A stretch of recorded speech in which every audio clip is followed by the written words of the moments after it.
I'll be reading from 2 Timothy chapter 1, verse 7.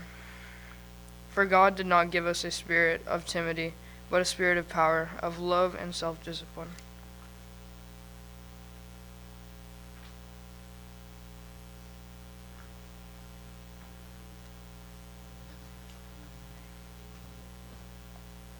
You guys hear me okay, or maybe I should point this over.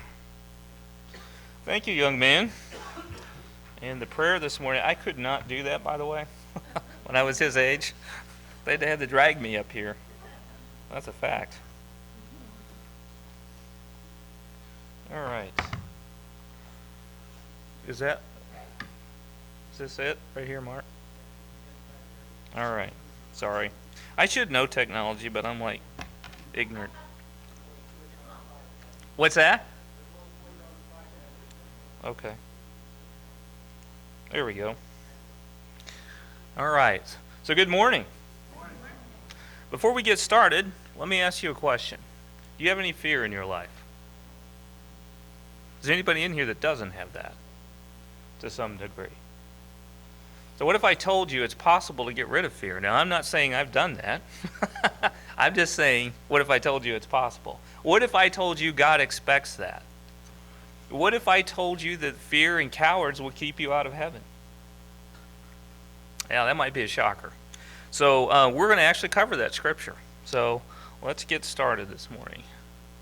So the very first one is, God will hath not given us a spirit of fear, but of power and of love and of sound mind.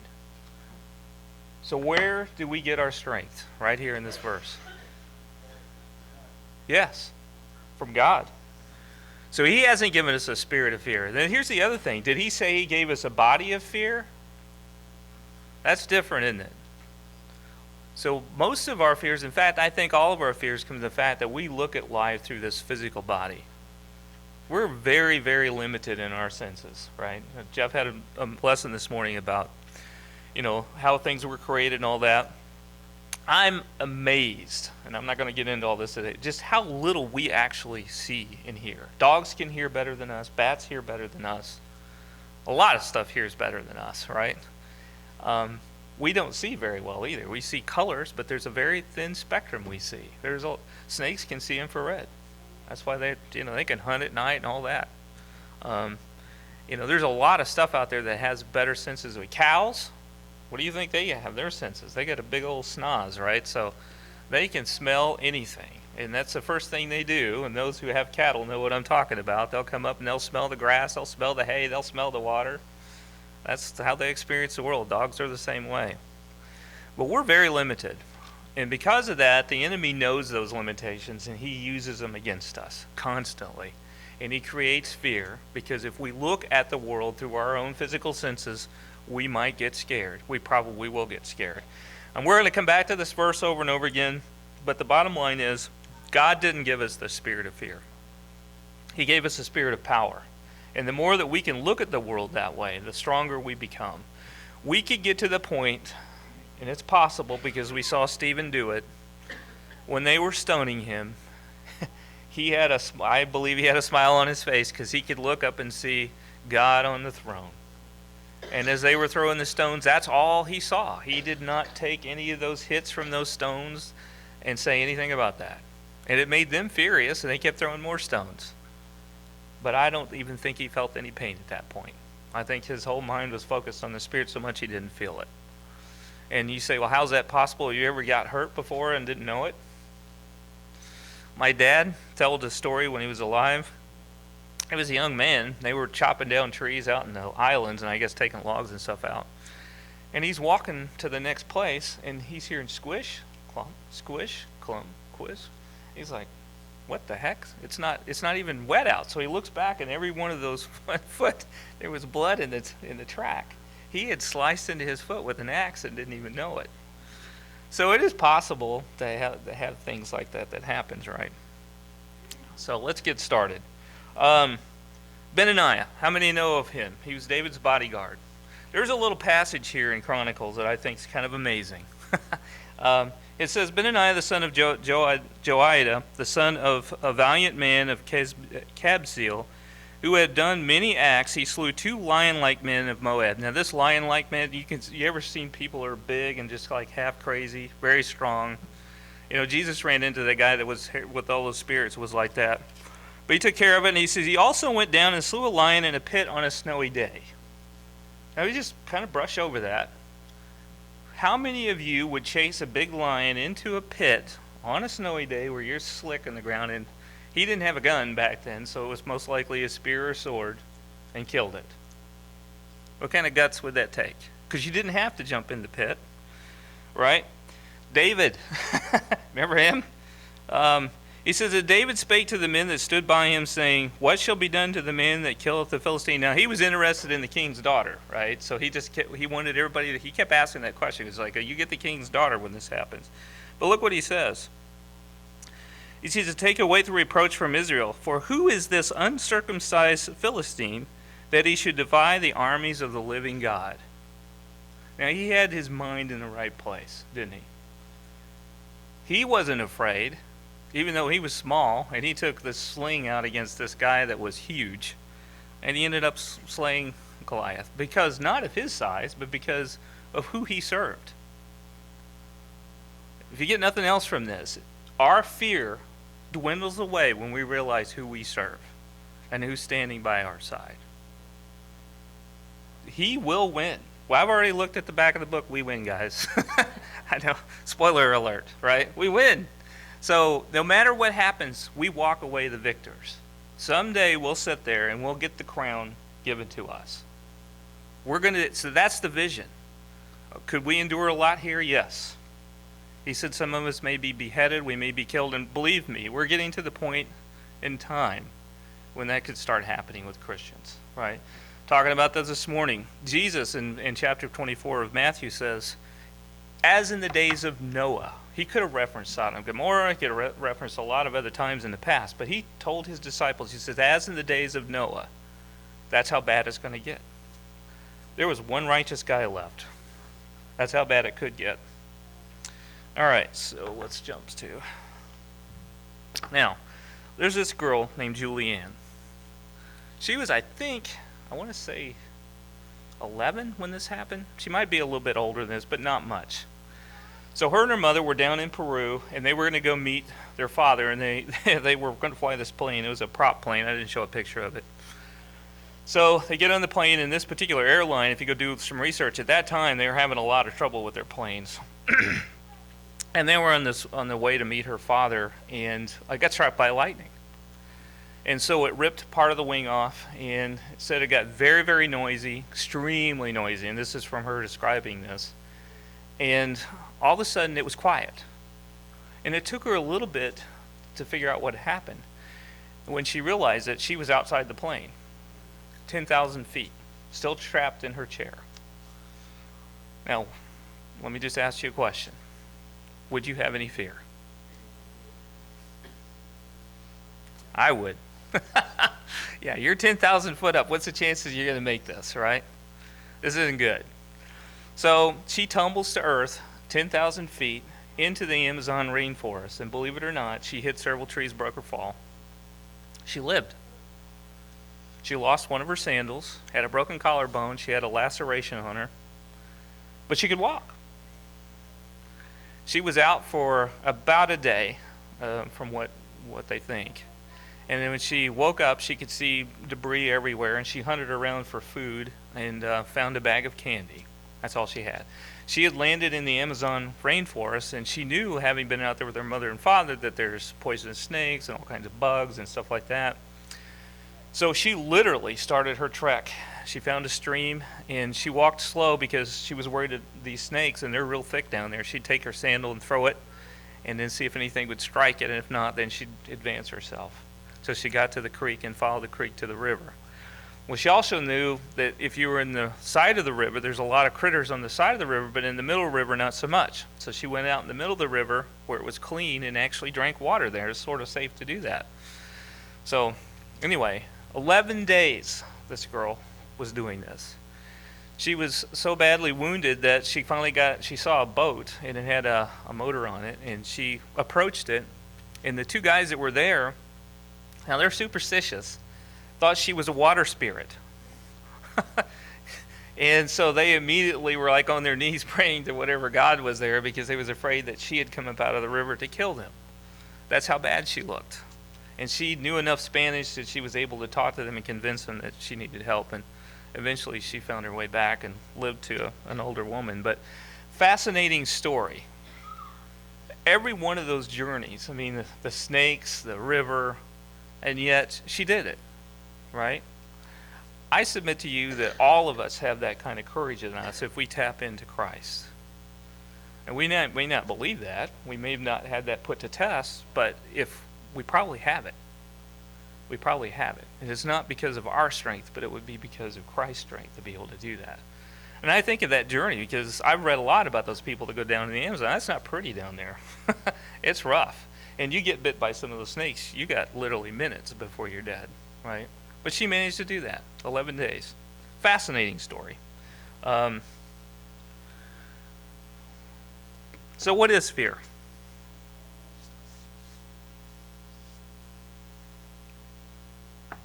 All right, you guys probably cheated and read this, didn't you? All right. It says it's a painful emotion or passion excited by expectation of evil. Or something going wrong, right? So what is it? What is fear in the Bible? Now, there's a couple of different definitions. I'm going to give you one that we should have fear of. Proverbs 9:10 says, "The fear of the Lord is the beginning of wisdom, and the knowledge of the Holy One is understanding." Now, that fear he's referring to is reverence. Again, I was talking about creation this morning. We're a created being. We're created in his image. But if you were in the presence of the Holy God, what do you think would happen? Almost every time we see, what did Isaiah do? Chapter 6, he's in the presence of God, and he says, "Woe, I am undone. I am an unclean man with unclean lips." He immediately knew he didn't measure up. And he was a righteous man. He didn't even come close to measuring up to God. Right?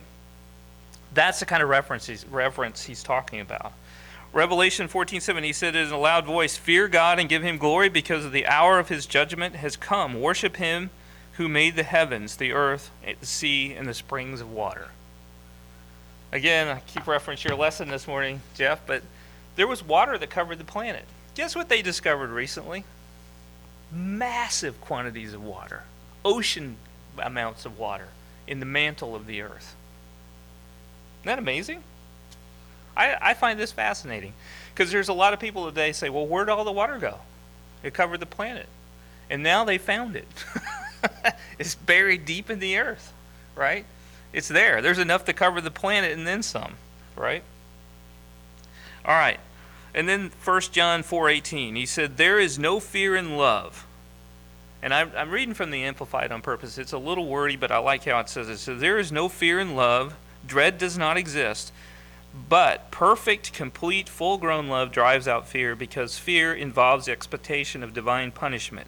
So the one who is afraid of God's judgment is not perfected in love, has not grown into sufficient understanding of God's love.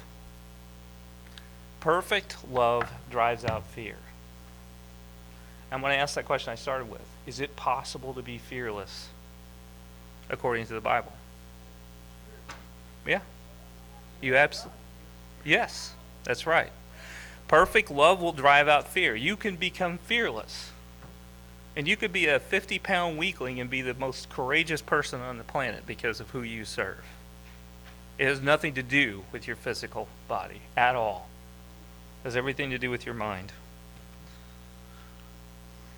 All right. So what are some of the things people fear? And there's a list. Oh my gosh, have you ever done a fear list search on Google? There's like everybody's got a list, right? So I captured one that I thought was kind of funny, but snakes. How many are afraid of snakes? I'm not afraid of snakes, but yeah, there's a lot of people who are. My mom hates snakes so bad that there was one in the yard, and I think it was when she was mowing. My sister could probably tell the story better, but she ended up killing it, chopping it up with a hoe, and she went back in the house, and I think it's like in 4 parts in the yard, and it was still moving because, you know, reptiles don't actually die right away. So she went out and chopped it up some more. Amazing, okay? Public speaking. I was terrified of public speaking when I was little. That's why I look at these young ones getting up here and doing that. That's amazing. I couldn't have done that. And what was I afraid of? What everybody's afraid of. What's that? Yeah. Well, rejection, right? Or being judged. And then how many times does that affect us when we're sharing the gospel with someone? You ever been with a group of people and they don't like what you're saying?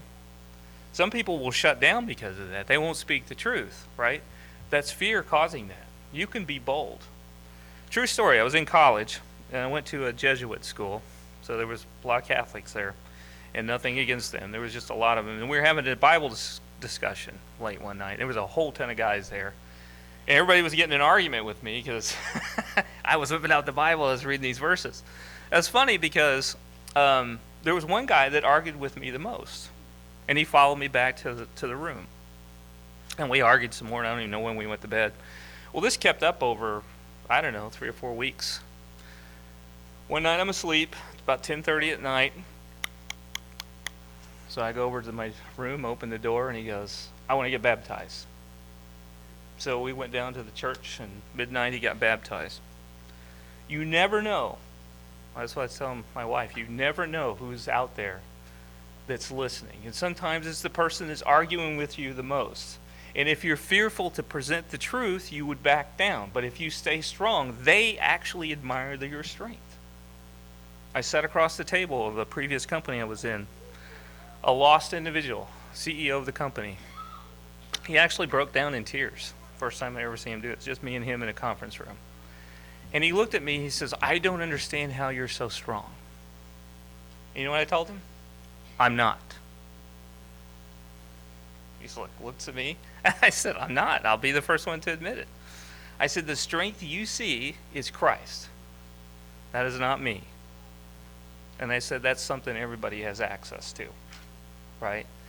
So we serve our Lord and God. We can present that kind of fearlessness, right, in the face of danger. And it doesn't matter because we know someday, all you got to know is someday you will stand up there and you will get your crown. Someday you will hear those words. Someday you'll get your new name. Jesus is going to give you a new name. That's going to happen. And that's not that far off. And we've had some here who have gone on and they're already there, right?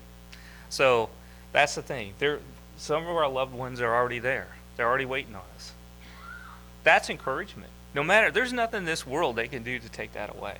We've got that for us, right? So here's our verse again. "For God hath not given us a spirit of fear." He hasn't. Get that one home. Romans 12:2 says, "And be not conformed to this world, but be transformed by the renewing of your mind." And the reason I brought that back in is because look at Timothy. He says, "Be of sound mind." Our references go back to the mind. If we're going to change how we think about the world, we have to change how we think. We have to change our perspective in the world. You ever seen those mind mazes where you or those weird drawings where if you look at them, you see one thing and it flips and looks at another? Did the drawing change? No, it didn't change. What changed? Your perspective. That's all that's changed. Everything else stayed the same. It happens like that for us too. As we start to put Jesus in the place he needs to be, our perspective will change. We'll see things completely different. We run into this all the time. You talk to people and it's like they're completely blind. But God said, you know what, if you persist in believing a lie, I'll send you a strong delusion. He's going to take his protection away. They'll never see it. Think about that. That's a scary position to be in. But if we seek Christ, we'll see it. And as we seek Christ, we get stronger. And we begin to see things like what the kids are getting taught in school with evolution. They get that every day. Trust me. Every part of their language is always talking about this evolved and that did that. And that theory is dead. It's a crazy. I don't even know why they're still teaching it. Anyway, I don't want to get off on that. All right. So this, you probably can't read this very well. It says, "Be strong and courageous." It's Joshua 1:9.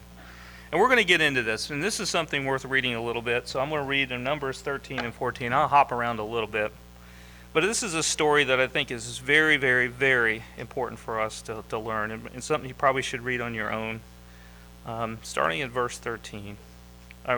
chapter 13. It says, "And the Lord spake unto Moses, saying, Send your men, that they may search the land of Canaan, which I give unto the children of Israel. For every tribe of their fathers shall be ye send a man, and every one a ruler among them." So God made a promise to them. He said, "Hey, Canaan, we get this song, to Canaan's land I'm on my way, where the soul never dies." Well, that song is taken from this passage. Canaan was a land flowing with milk and honey. And he chose 12 men to go over and spy it out. And so they went and searched the best men that they had in all their tribes to send over. And they go through and give you all their names, right? There's 2 in there, Joshua and Caleb, which we'll get to in a minute. And so in verse 17 it says, "Moses sent them to spy out the land of Canaan, and said unto them, Get you up this way southward, and go out into the mountain, and see the land, what it is, and the people that dwelleth therein, whether they be strong or weak, few or many, and what the land is that they dwell in, whether it be good or bad, and what the cities they be, whether they dwell in, whether it's in tents or strongholds." He's saying, hey, look, I want you to go over there. I want you to see what you see. Is the soil good? They have barns. How strong is the city? Do they have a strong military? What's it like? Spy it all out so we know what we're up against. Okay? So they do that. They go into the land in the wilderness, and it talks about this, and it says 23, "And they came into a brook of Esso, and cut down thence a branch with one cluster of grapes." Now this cluster of grapes, when you go into the store, you can just pick this up with your hand and put it into your... This cluster was so big they had to get a pole, and 2 men carried it. That's a big cluster, right? Well, they grab all kinds of things like this, grapes, and they talk about the trees and the water, and so all of this came about, right? So they come back. In verse 26, "And they went and came to Moses and to Aaron and to all the congregation of the children of Israel into the wilderness of Paran and Kadesh, and brought back word unto them and unto all the congregation, and showed them the fruit of the land. And they told them and said, We came into the land whither you have sent us, and surely it floweth with milk and honey, and this is the fruit of it." So they confirmed this is just absolutely a place that's wonderful, that God said it would be. "Nevertheless, the people are strong that dwell in the land, and the cities are walled and very great. And moreover, we saw the children of Anak there, and the Amalekites dwell in the land of the south, and the Hittites, and the Jebusites, and the Amorites." And we hear about all these later, right? "And the Canaanites dwell in the sea and the coast of Jordan. And Caleb stilled the people before Moses and said, Let us go up at once and possess it." Who had the courage? Caleb. But you're already hearing the rest of them go, "Oh, I don't know. There's a lot of them, and they're big. I don't think we can take them. I don't know." And then it says, "But the men that went up with him said, We be not able to go up against the people." So the rest of them are like, "No, I don't think we can do it. They're too big." Now I want to bring you back before we read any further here. At the beginning of the chapter, what does it say? "And the Lord spake unto Moses, saying, Send ye men to search out the land of Canaan, which I give unto the children of Israel." Was there any doubt that the God was going to give it to him?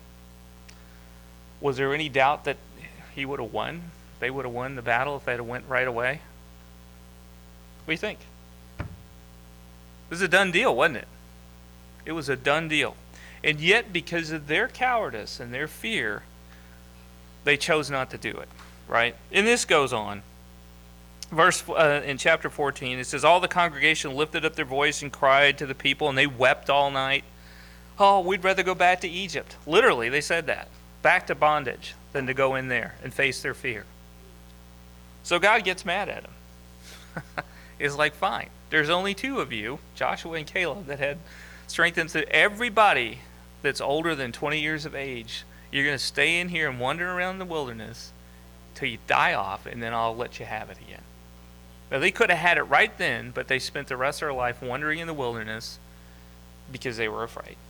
And this was after their God had led them out of Israel, showed them all this stuff, conquered the Egyptian army, and he told them this land was theirs, and they still walked away.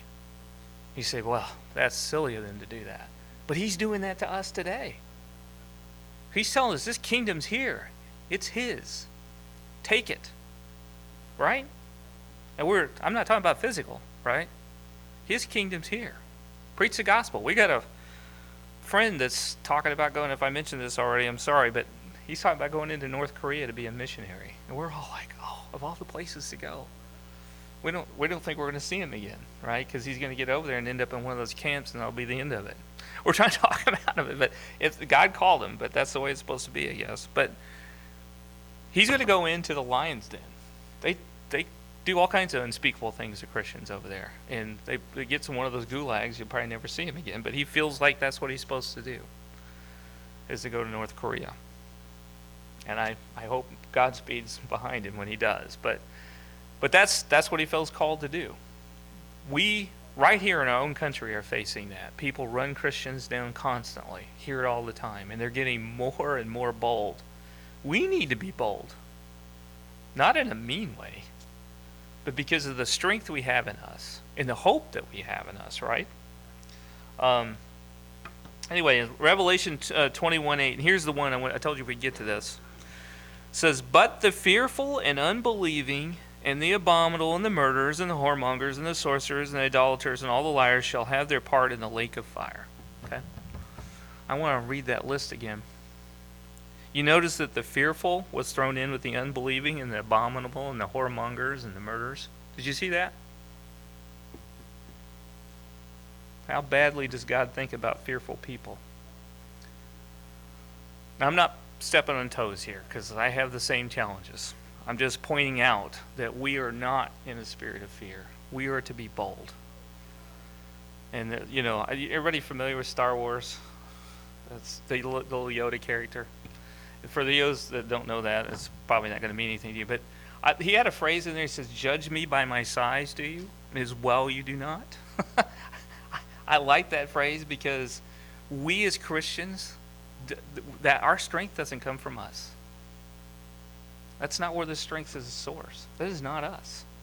Once we get that in our head, our strength comes from our God. How could we be fearful? It's not dependent on us. Right? Revelations 2:10, it says, "Fear none of these things which thou shalt suffer." He's already going to tell us we're going to suffer, but don't fear him. Because we have a crown of glory ahead of us, right? So I'm going to wrap up here. So what's the answer? This thing, right? God is our shield. We're told that over and over. Ephesians 6:16, it says, "In all circumstances take up the shield of faith, with which you can extinguish all the flaming darts of the evil one." Now notice the arrows are coming. They're coming. He didn't say you might get arrows. He says you're going to get them. No, they're on fire, by the way. just so you know, they're not just arrows. They are on fire. But he said you can extinguish them with that shield of faith. That's pretty important. That means the fire doesn't spread. That means you don't let fear get a foothold. And it's easy to do because guess what? You turn on the news today, coronavirus, stock market falling, blah, blah, blah, terrorists, you name it, whatever. Romans 10:17, "So then faith cometh by hearing, and hearing by the word of God." Right? So faith cometh by hearing, and hearing by the word of God. That's how we get our faith. And then Hebrews 12:2, it says, "Looking into Jesus, the author and finisher for our faith." So faith comes by hearing, and hearing by the word of God, and Jesus is the author and finisher of our faith, right?